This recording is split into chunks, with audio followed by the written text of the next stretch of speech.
শেখ হাসিনা দিয়ে। বাংলাদেশের পক্ষ থেকে বাংলাদেশের পররাষ্ট্র প্রতিমন্ত্রী শামা ওবায়েদ তিনি আজকেও শেখ হাসিনা নিয়ে কথা বলেছেন। তিনি বলেছেন যে যথাযথ প্রোটোকল যেটা আছে এবং ভারতের সঙ্গে বন্দি বিনিময় চুক্তি যেটা আছে সেইটাকে ধরে শেখ হাসিনাকে ফেরানোর জন্য সার্বিক চেষ্টা করা হচ্ছে। আমি একটু জানতে চাই, শেখ হাসিনা যে ভারতে আছেন উনি কি মর্যাদায় আছেন? উনি কি ওখানে বন্দি মর্যাদায় আছেন নাকি অন্য কোনো মর্যাদায় আছেন? অনেকে বলেন যে উনি ভিভিআইপি মর্যাদায় আছেন এবং তার সেখানে অবস্থান, ইভেন একটা ধোঁয়াশা উঠেছে যারা জুলাইয়ের পক্ষের লোক বাংলাদেশে, তারা বলছে যে শেখ হাসিনাকে দেখা যায় না, শেখ হাসিনা শুধু মিডিয়াতে বক্তব্য দেয় কারণ তাকে এক প্রকার গৃহবন্দী করে রেখেছে। আমি বিষয়টা বিস্তারিত আপনার কাছ থেকে জানতে চাই, গৌতম লাহিড়ী। ধন্যবাদ।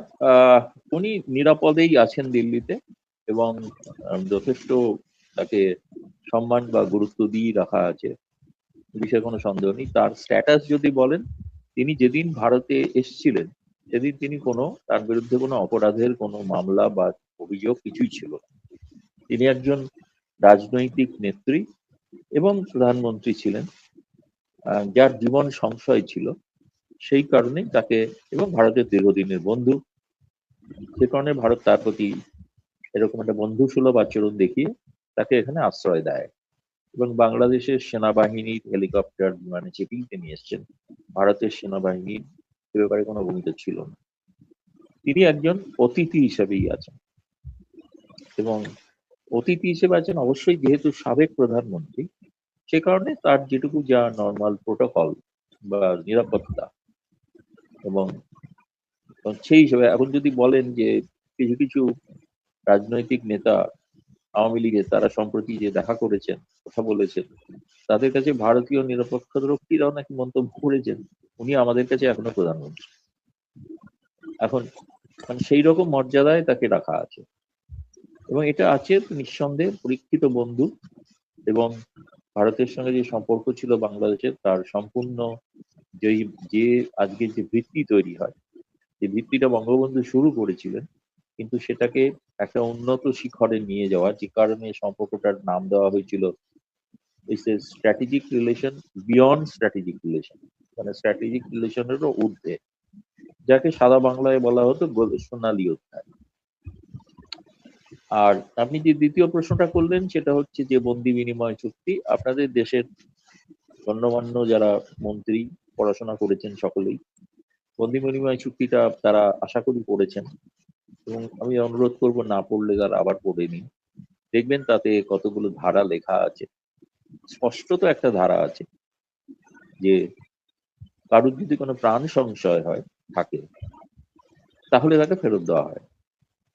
ভারত কিছুকাল আগে পর্তুগাল থেকে এক কুখ্যাত অপরাধী আবু সালেমকে ভারতে প্রত্যর্পণ করিয়েছিল, এখানে এনেছিল, কিন্তু ভারতকে প্রতিশ্রুতি দিতে হয়েছিল যে তাকে ফাঁসি দেওয়া যাবে না, এবং তার নির্দিষ্ট সময় পর্যন্ত তার বিচার হয়, বিচারে তার যেটুকু সাজা হয় সেই সাজা প্রাপ্ত হন, এবং তাই নয়, সাজার পর তার মধ্যে মুক্তিও হয়ে গেছে, এখন সাধারণ জীবনযাপন করছে, কিন্তু নজরে আছে ভারত সরকার। ফলে ভারতের ক্ষেত্রে এটাই হচ্ছে বন্দি প্রত্যর্পণ চুক্তি ভারত বাংলাদেশের মধ্যে রয়েছে। কারো যদি জীবন সংশয় থাকে, অর্থাৎ বাংলাদেশ সরকার যদি এখন বলেন যে না আমরা তাকে ফাঁসি দিচ্ছি না, তার বিচার করব, তার অপরাধ বলে যেগুলো আছে সেগুলো, সেই বিচারের সম্মুখীন হতে কিন্তু শেখ হাসিনা রাজি, এখানে অরাজি নন। তিনি বলেছেন তাকে নিয়ম অনুসারে, ন্যায় বিচারের নিয়ম অনুসারে আত্মপক্ষ সমর্থনের সুযোগ দিতে হবে, এবং তার যে আইনজীবী সরকার ঠিক করবে না, সেই আইনজীবী তিনি তার পছন্দের আইনজীবী নেবেন, যেটা যে কোনো অপরাধের ক্ষেত্রেই তাই হয়ে থাকে না। আমি যদি অপরাধী হই, আমার বিরুদ্ধে যে অভিযোগ হয়, আমাকে যদি ভারত সরকারের কোনো আদালতে হাজির হচ্ছে, আমি তো আমার পছন্দের আইনজীবী যাবো না, যাকে আমি উপর ভরসা রাখি, আস্থা রাখি। কিন্তু আপনাদের ওখানে ইন্টারন্যাশনাল ক্রাইম ট্রাইব্যুনাল বলে যেটা ঘটেছিল, ওটা একটা ক্যাঙ্গারু কোর্ট, এবং যার ভিত্তিতে গোটাটাই হচ্ছে হাস্যকর।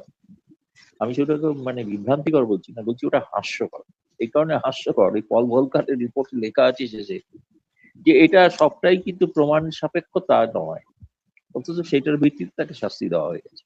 আর বহু চর্চিত বিষয়, কোর্ট কিভাবে তৈরি হয়েছিল, কারা ছিলেন, কারা আইনজীবী ছিলেন, কারা বিচারক ছিলেন, তাদের আদৌ যোগ্যতা আছে কিনা বিচারপতি হওয়ার, এসব প্রশ্ন তো আছেই।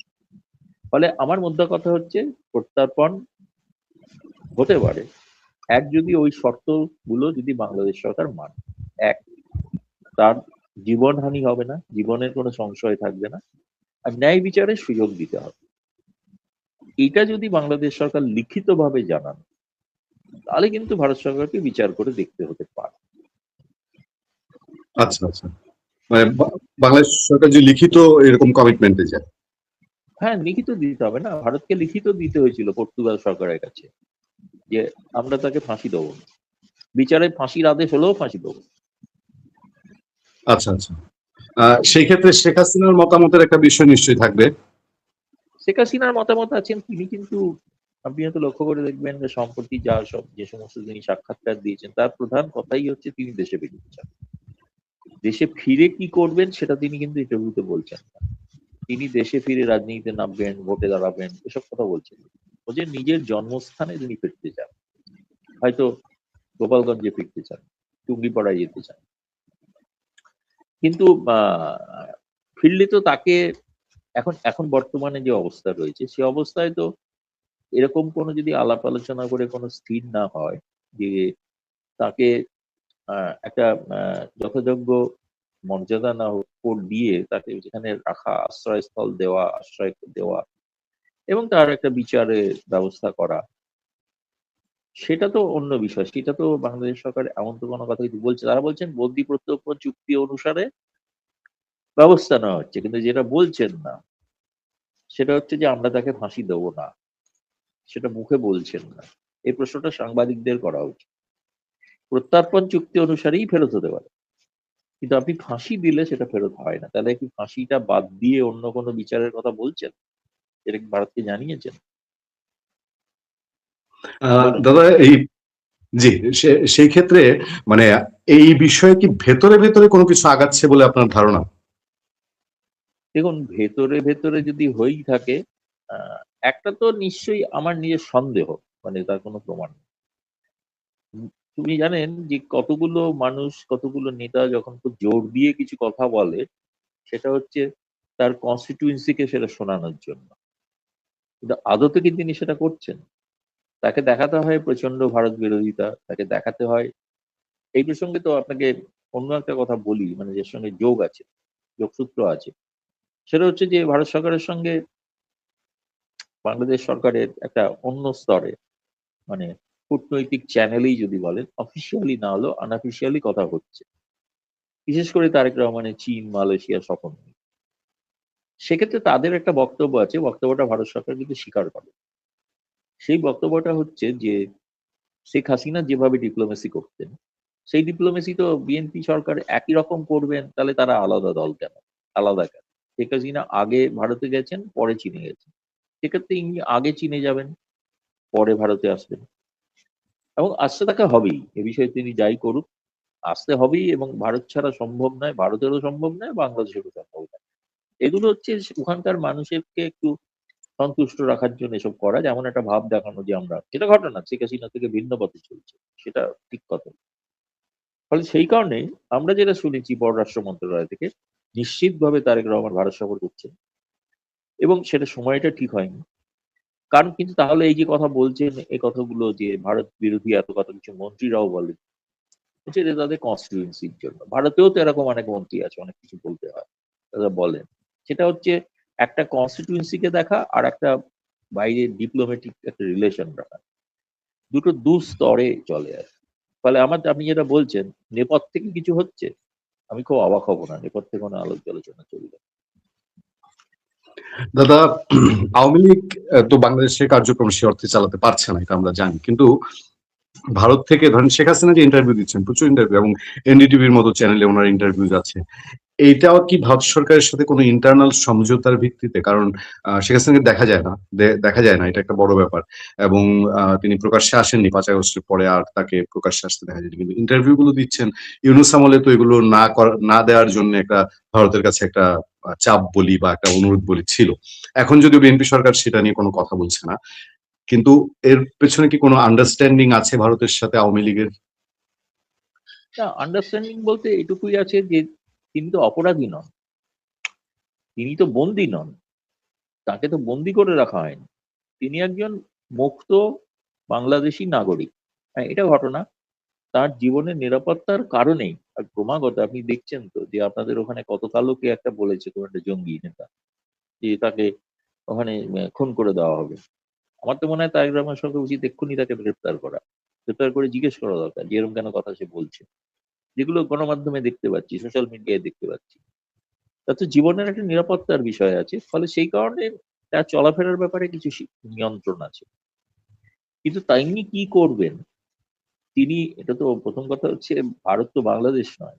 ভারতের সাংবাদিকের মুখ বন্ধ রাখতে পারেন, সাংবাদিককে লিখতে বারণ করতে পারেন, সবই করতে। এমনকি এখানে আমি বলছি, আপনি হয়তো শুনলে অবাক হতে পারেন যে আমাদের শেখ হাসিনার যখন ক্রমাগত ইন্টারভিউ বেরোচ্ছিল এবং বেরোচ্ছে লাগাতার, তখন এখানকার হাই কমিশন থেকে এরকম উষ্মা প্রকাশ করা হয়েছে সেই সব সংবাদ মাধ্যমের কাছে, যে শেখ হাসিনার ইন্টারভিউ তো আপনারা ছাপছেন, তা আমরা কি ছাপবো, ভারতীয় মিডিয়া কি ছাপবে, সেটা কি বাংলাদেশের হাই কমিশন ঠিক করে দেবে না বাংলাদেশের সরকার ঠিক করে দেবে?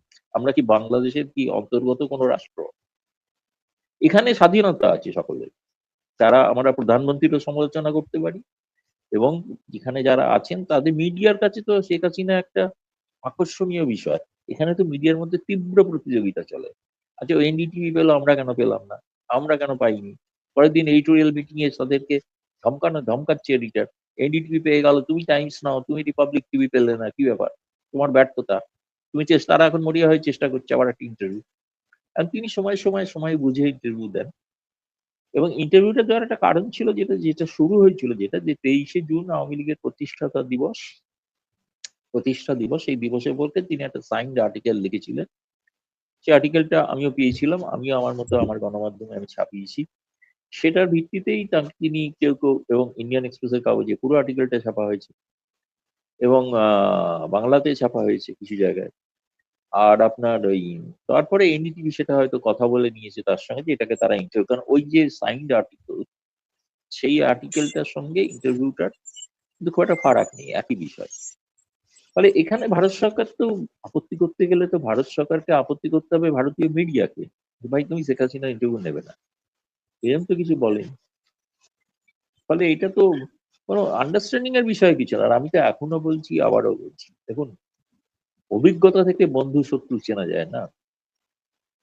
15 বছরের অভিজ্ঞতা তো ভারতের কাছে সুখকর ছিল না।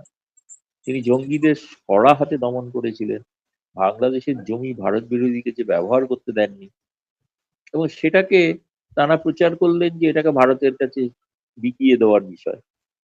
কিন্তু একটা হাস্যকর ব্যাপার, এরকম কোনো ব্যাপার নেই। সেই কারণেই কিন্তু ওই তারেক রহমান সরকার একটু সতর্ক, তার বিরুদ্ধে আবার অভিযোগ না ওঠে যে তিনি ভারতের কাছে আত্মসমর্পণ করছেন।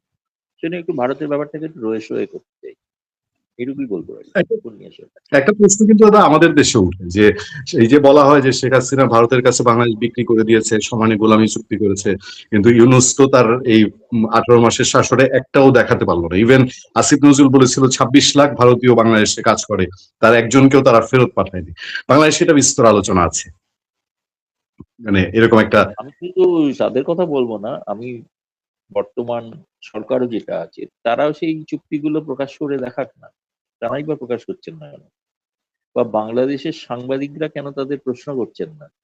আসলে চুক্তিগুলো প্রকাশ করে দেখান। কারণ অনেকগুলো চুক্তি তো ওয়েবসাইটে অ্যাভেলেবেল, গঙ্গা চুক্তি ওয়েবসাইটে অ্যাভেলেবেল, আপনি দেখতে পারেন কি লেখা আছে সেখানে। সব চুক্তি হয়তো প্রকাশ্যে হয়তো আসেনি, প্রকাশ করা হয়নি, তো ওনারা বলছেন যে চুক্তিগুলোতে বিক্রি করে দেওয়া হয়েছে। আমি বলবো সবচেয়ে আগে ওরা যেটা দেখান, প্রকাশ করুন, সেটা হচ্ছে ভারত বাংলাদেশ স্থল সীমান্ত চুক্তি, সেটা দেখান। আর ভারত বাংলাদেশ সমুদ্র সীমানা চুক্তি, সেই দুটো চুক্তি প্রকাশ করুন, সাহস থাকে যদি।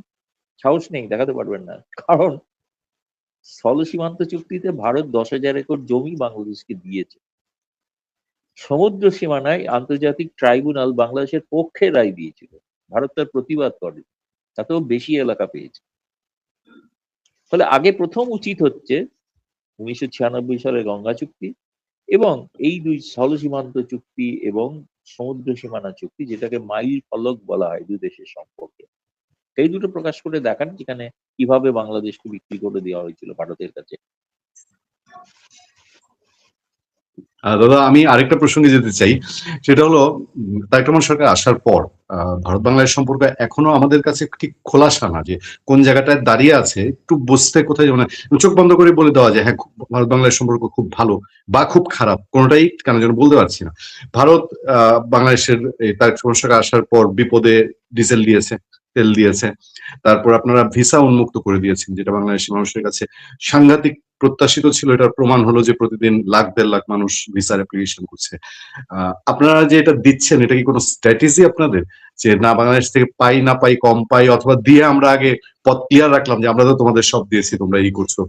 কারণ বাংলাদেশ তো পাকিস্তানের প্রতি অনেক ক্ষেত্রেই, পাকিস্তানের সাথে সম্পর্ক কিন্তু আগের চেয়ে, শেখ হাসিনা সরকারের সময় যা ছিল, তারেক রহমান সরকারের সময় তার চেয়ে আরো বেটার জায়গায় পাকিস্তানের সাথে সম্পর্কটা, এবং আপনাদের দু দেশের মধ্যে বীরত্ব সবাই জানে। না, সেক্ষেত্রে এটা দেখুন, এটা ঘটনা। আমরা আগে ভারত বাংলাদেশিদের বছরে 16 লক্ষ ভিসা দিত, আর এখন আমার ধারণা 16 দিনে 16 লক্ষ আবেদন জমা পড়ছে। যারা হুমকি দিয়েছিল, বলেছিল ভারতের ভিসা বয়কট করুন, বাংলাদেশের মানুষকে ধন্যবাদ এবং কৃতজ্ঞতাও জানানো দরকার, তারা সেই চরমপন্থীদের আহ্বান উপেক্ষা করেছে। এটা একটা বড় সিগন্যাল সেই চরমপন্থীদের জন্য। চরমপন্থীদের কেউ কেউ তো আপনার ছবিও দেখেছেন, আবার জামায়াত ইসলামের বাড়ি পরিবাররা হাই কমিশনকে আবেদন করছে তিনি যেন যেতে পারেন মেডিকেল ভিসার জন্য। আমি যদি বলি, ভারত এবং পাকিস্তান দুদেশই, ধরুন যদি বাংলাদেশ সরকার এরকম একটা ঘোষণা করে, আপনারা চাইলে পাকিস্তানে যান, সমস্ত ব্যবস্থা করে দিচ্ছি, ভিসা টিসা উন্মুক্ত, আর ভারতে যান, কোনো আপত্তি নেই। আপনি দেখবো কজন পাকিস্তানে যায়? যাবেই না কেউ, যাবেই না কেউ। কারণ পাকিস্তান, আচ্ছা পাকিস্তানে গিয়ে করবে কি বলুন তো? পাকিস্তানে গিয়ে জঙ্গিদের হাতে পড়বে, রোজ বোমা বিস্ফোরণে 40 জন মারা যাচ্ছে। আপনার যে প্রাণ সংশয় হবে না তার গ্যারান্টি। ভারতে তো এরকম নিরাপদ যেরকম জায়গা তো পাবেন না।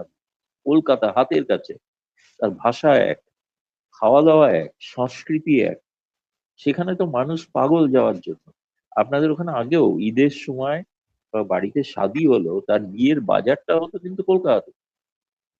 তাহলে এত সস্তায় এত নিয়ে আপনি চট করে, কয়েকদিন আগে তো ফেসবুকে দেখলাম যে একজন লিখেছেন যে আমি মানে বেনাপোল সীমান্তে এলাম, তারপরে ওখান থেকে একটা 20 টাকা দিয়ে অটো রিক্সা ধরে সিএনজি ধরে স্টেশনে এলাম, আর 50 টাকা দিয়ে কলকাতা এলাম, খরচ হলো 70 টাকা।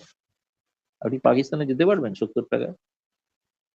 তো এইরকম একটা যে সুবিধা, ভৌগোলিক যে সুবিধা, এবং ভৌগোলিক সুবিধার কারণেই কিন্তু বাংলাদেশিদের চাহিদা বাংলাদেশে। আমি বলছি না যে তাদের সকলে ভারতের প্রতি প্রেম জেগে উঠেছে, আমি যেরকম বলছি, কিন্তু তাদের যে বাস্তবিক সুবিধাটা, চিকিৎসার জন্য সেখানে উন্নত মানের হসপিটাল রয়েছে, ভালো ভালো ডাক্তার আছে, তাদের কাছে চিকিৎসা করতে গেলে সকলেই, আপনাদের ওখানে যতই স্বাস্থ্য পরিষেবা যাই হয়ে থাক, সবাই চিকিৎসার জন্য বিদেশে যান। আর যাদের অতিরিক্ত অর্থ আছে তারা সিঙ্গাপুর যান, তাই না? আমি শুনিনি কেউ পাকিস্তানে চিকিৎসার জন্য গেছে। আমি এরকম তো কোনো এখনো একটা উদাহরণ বলতে পারবে না কেউ চিকিৎসার জন্য পাকিস্তানে গেছে। নেই, এখন জোর করে পাকিস্তান কিছু স্কলারশিপ দিচ্ছে শিক্ষার জন্য। আমি দেখতে চাই কতজন সেই স্কলারশিপ নিয়ে গেলেন। জনা 5-6 গেছেন, এটা আমি শুনেছি। কিন্তু পাকিস্তানে যাওয়াটা তো একটা অসম্ভব না। আপনাকে তো অনেক ঘুরপাতে যেতে হবে, বিমান ভাড়া প্রচুর। আর আপনি এখানে পদ্মা সেতু পেরিয়ে যেই আসবেন খুলনা দিয়ে সীমান্তে, ওই তো বললাম 70 টাকা খরচা। 70 টাকা ভারতীয় মুদ্রা। 70 টাকা ভাববেন না, আপনার বাংলাদেশে 100 টাকাই দেবে। 100 টাকায় আপনি কলকাতা শহরের মধ্যভাগে পৌঁছে যাবেন, এবং সেখানে পৌঁছে আপনি বাংলাদেশি রেস্তোরাঁর খাবার খেতে পারবেন। আপনার প্রচুর বাংলাদেশি বন্ধু বান্ধব আত্মীয় স্বজনের সঙ্গে দেখা হয়ে যাবে। তো এই সুযোগ তো বাংলাদেশিরা নেবেই, খুব স্বাভাবিক। যেটা বন্ধ ছিল, দুর্ভাগ্যজনক বন্ধ ছিল ইউনূসের কারণে। ইউনূসের মতো একজন মানে ফ্যাসিস্ট সরকার বাংলাদেশ তো কখনো দেখেনি। এটা ফ্যাসিস্ট সরকার ছিল। ফলে তাদের যে ফ্যাসিজম, সে কারণে ভারতকে বাধ্য হতে হয়েছিল ব্যবস্থা নেওয়ার। কয়েকদিন আগে তো আপনি দেখেছেন কি জানি না, আমি এখন হাতে পাইনি বইটা, ইউনুস ফাইলস বলে একটা কেউ জি জি গবেষণা করে পুস্তক প্রকাশ করেছেন, যিনি জি। ইউনুস সেন্টারে কাজ করতেন। এখন বইটা হাতে পেলে বুঝবো, কিন্তু বইটা যথেষ্ট খরচ করে করেছেন, এবং শুনলাম প্রচুর দামও বেশি অনেক। তো এখন দেখা যাক, বইটা হাতে পেলে দেখবো কি লেখা আছে তাতে। তো সুতরাং এই লোকটি তো বাংলাদেশের অর্ধেক সর্বনাশ করে গিয়েছে। এখন বাকিটা চেষ্টা করছেন তারেক রহমান সরকার কি করে স্বাভাবিক পথে ফেরা যায়, এবং ভারতের সঙ্গে সম্পর্ক তারা। তারেক রহমানের সম্পর্কে আমার তো একটা কথা খুব বলতে আমি বাধ্য হচ্ছি এবং বলবো, সেটা সেটা হচ্ছে তিনি কিন্তু খুব সংযমী কথাবার্তা। তিনি কিন্তু খুব বেশি কথা বলেন না। এবং এমন এবং কোনো এখনো আমি তার মুখ থেকে কোনো বিতর্কিত মন্তব্য না আসেনি। বাংলাদেশের অভ্যন্তরীণ বিষয়, না বহির্বিশ্বের কোনো সম্পর্কের বিষয়। অত্যন্ত মেজার্ড কথা বলেন এবং যেটা কিন্তু একটা রাষ্ট্রনেতার পক্ষে শোভনীয়। এবং ফলে তিনি কিন্তু একটা, আমি বলবো তাকে নানা চাপের মধ্যে আছেন, ফলে সেই কারণে হয়তো তাকে অনেক কিছু সহ্য করতে হচ্ছে। কিন্তু তবুও এখন তার কিন্তু শতগুণ কিন্তু সম্মান এবং শুভেচ্ছা বহু মানুষের থেকে বেড়ে যাবে, পেয়ে